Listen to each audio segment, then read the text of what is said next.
Okay. Assalamualaikum. Okey, hari ni kita berjumpa kembali Borak Sehat. Bersama Dr. Andalas. Apa khabar semua? Harap semuanya berada dalam keadaan sehat walafiat. Ya? So, Borak Sehat kita pada hari ni, topik kita Borak Sehat pada hari ni adalah tahi telinga tersumbat. Nama bahasa Malaysia dia block earwax. Okey, macam biasalah kita akan study macam kes lah. Okey, saya ada terima pesakit. Ni memang saya terima pesakit. Umur actually umur dalam lebih kurang 17, 18, tak sampai lah 17 saya itu ya. Dia mengadu sakit telinga, sakit bang telinga sebelah kiri. Sebelah kiri dia sakit telinga. Lepas tu dia kata kadang rasa berdengung, kadang rasa tak dengar, kurang pendengaran. Lepas tu kadang okey. Dia tapi kebelakangan ni dia kata makin kerap sakit. Okey, jadi dia makin kerap sakit dan dia rasa macam pressure, badan ada tekanan. Dia kata tekanan tu menyebabkan rasa macam sakit. Jadi dia heran sebab apa. Jadi dia datang jumpa. Okey, apabila dia tanya sebab apa yang dia alami benda tu. Okey, bila kita buat pertanyaan, dia memang ada korek telinga menggunakan cotton bud. Cotton bud dia korek, lepas dia kata keluar lah. Kadang dia gunakan yang lebih besi tu. Dia kata dia keluar. Dia kata telinga tu keluar lah. Okey. Jadi saya pun buat pemeriksaan sebab apa yang saya jangkakan daripada cerita dia berdengung apa semua tu, mungkin ada sesuatu berlaku dalam telinga dia. Mungkin ada telinga tersumbat, mungkin ada nanah atau apa sebab dia dah mula keluar berair. Buat pemeriksaan, kita menggunakan alat otoskop. Kita apa yang didapi, dua belah telinga dia, lubang telinga ni penuh dengan wax. Yang mana kita tidak mampu melihat di belakang dia, kita tidak mampu melihat membran tu ni, menggendang telinganya. Sebab kalau kita pemeriksaan telinga, kalau kita mampu melihat gegenang telinga, berarti salur tu tidak ada penutupan. Salur telinga tu tak ada. Jadi dia akan relax, dia akan mendengar pendengaran tu dengan baik. Tidak ada sekat, dia tidak ada, kadang dia tidak ada tinnitus ni berdengung. Itu. Jadi dia akan dengar dengan sangat baik. Jadi bila kita tengok dan kita akan nampak gegenang telinga ni berwarna dia macam berkilat. Istilah dia selalu kita panggil pearl. Macam mutiara kilat dia. Jadi di situ saya katakan dia mengalami tahi telinga yang tersumbat. Apakah sebab tahi telinga tersumbat ni? Macam mana? Actually memang dia telinga tu ada mengeluarkan kata cecair lah. Dia panggil surumen, yang mana dia menghalang debu-debu halus, kotoran daripada habuk-habuk daripada masuk ke dalam. Termasuk juga mikroorganisma yang kecil-kecil lah. Jadi dia macam memerangkap benda ni. Jadi dia melindungi telinga daripada benda-benda yang kotor ni lah. Dan termasuk juga gejala untuk masuk air dalam telinga. Okey. Tetapi kadang benda ni bila dia rasa berlebihan, jadi dia mengangkat terlalu ni, dia jadi tersumbat. Jadi apabila kita cuci telinga menggunakan cotton bud, dia memang kita boleh cuci kalau kat luar. Kata ini yang dia ada ni, kita boleh cuci dekat keliling ni. Tapi kalau once kita cuci masuk ke dalam, dia akan menyebabkan ada sebahagian telinga akan tertarik keluar, tapi ada sebahagian akan tertolak ke dalam. Dia tertolak ke dalam. Okey. mula dia sikit, tapi bila berjalannya waktu, bila makin kita korek, keluar sikit, dalam tu masuk. Makin kita korek, keluar sikit, dalam tu masuk. Bila kita korek sikit, makin lama yang baru makin ke belakang. Yang lama makin ke belakang, yang baru kat depan dia akan tolak mampat. Bila mampat, dia seolah-olah ada udara terperangkap di antara gerganan telinga dengan tahi telinga. Itu menyebabkan macam pressure sakit. Dekat situ satu. Jadi dekat situ juga akan menyebabkan bila kita bercakap, gerganan telinga tu tak dapat menangkap resonans dia. Dia tak boleh menghantar pada tingkat bujur. Jadi dia akan seolah-olah kurang mengalami pendengaran, mengalami masalah kurang pendengaran. Kat situ. Jadi dia pelan-pelan.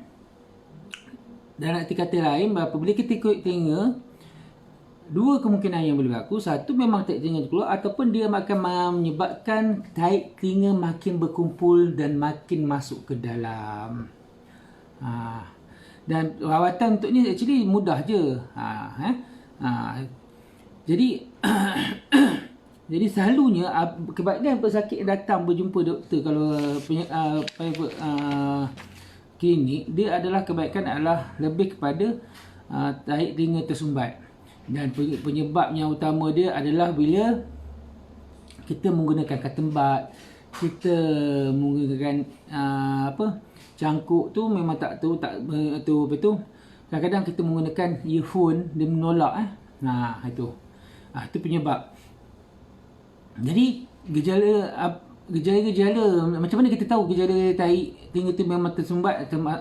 Kita boleh tahu daripada apabila pesakit mengatakan kurang pendengaran dan berlaku secara tiba, tapi kadang-kadang dia akan pulih balik. Sebab dia tahi telinga tu dia penuh situ, tapi kadang-kadang dekat kulit keliling tu dia ada angin boleh masuk, dia akan dengar balik macam biasa walaupun tak sepenuhnya.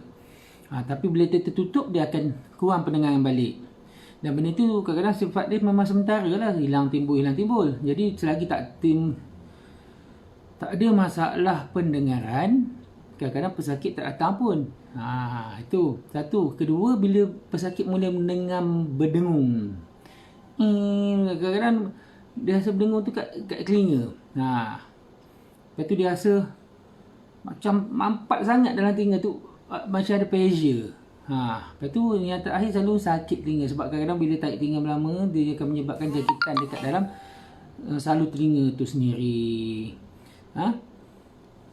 Jadi digalakkan pesakit untuk jumpa doktor apabila mengalami kesakitan yang teruk di telinga, ataupun tidak selesa, ataupun sakit telinga yang tidak sembuh-sembuh, ataupun bila ada cecair keluar, ataupun bermula cecair keluar yang berbau. Jadi datanglah berjumpa doktor. Okey. Kadang-kadang benda ni sama, kadang-kadang ibu bapa korek, kadang-kadang kita tak nampak pun kat dalam, kita push. Sebab dalam liang telinga tu memang gelap. Kadang-kadang kita cuba suluh, memang kita nampak, kita ingat ni. Tapi selagi kalau kita tak nampak betul-betul membran gerganan telinga yang pearl tu, selalunya kena hati-hati. Takut dia makin lama makin masuk ke dalam. Jadi kalau untuk kanak-kanak, memang kita sarankan jumpalah doktor ataupun bawa jumpa pakar kanak-kanak untuk melihat dengan lebih pastilah. Sebab selalunya tahi telinga ni actually dia akan keluar dengan sendiri. Tapi bila kita tolak, dia tak sampai ke dalam selalu. Tapi bila kita korek, dia akan masuk makin lama ke dalam. Itu yang susah nak keluar sendiri. Selalu bila mandi pun dia akan keluar. Termasuk kat orang dewasa. Jadi kebanyakan yang datang ni pesakit kalau kata hilang pendengaran, kurang pendengaran, itu kebanyakan memang tahi telinga tersumbat lah, ataupun ada sesuatu yang menyumbat di dalam liang telinga dia.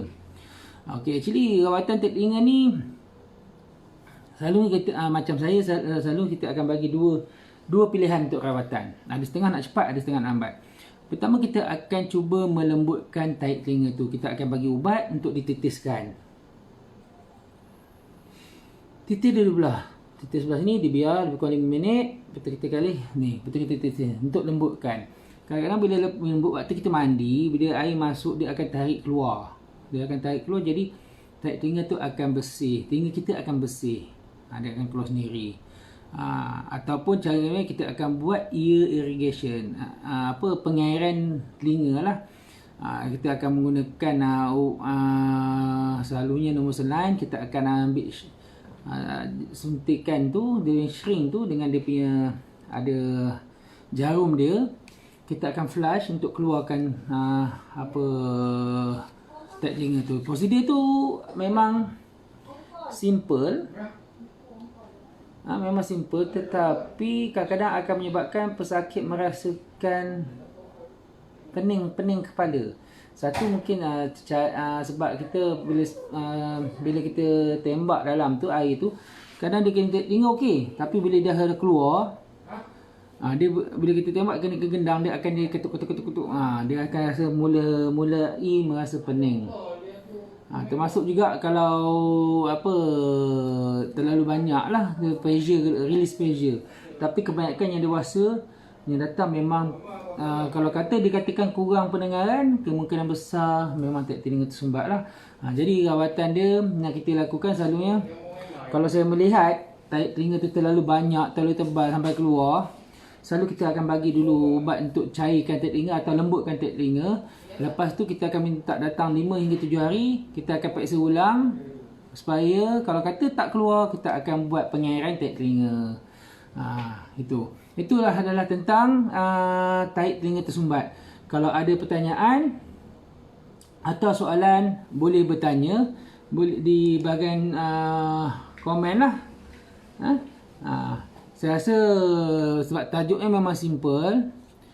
Kalau ingin mengetahui tentang tarik telinga ni, boleh komen atau boleh hubungi kami di talian 0112952448. Dan hari ni saya tak intro pun diri saya siapa. Berharap semua orang kenal. Actually dia laju je. Okey, takut ada yang tidak mengenali saya. Saya ada Dr. Andalas di Klinik Kurnia Batu Pahat, Johor. Klinik Kurnia beroperasi 24 jam. Kepegangan Klinik Kurnia ada membantu masyarakat untuk mengetahui status kesihatannya supaya kekal sihat, cegah dan aktif serta dapat tidur lena di malam hari. Itu adalah saya. Jadi kepada yang tu boleh like FB page kami, Klinik Kurnia BP Johor, ataupun boleh join FB group kami Klinik Kurnia untuk mendapatkan maklumat lanjut. Kebanyakan video-video ni kami akan siarkan atau tayang ulang di YouTube pun ada.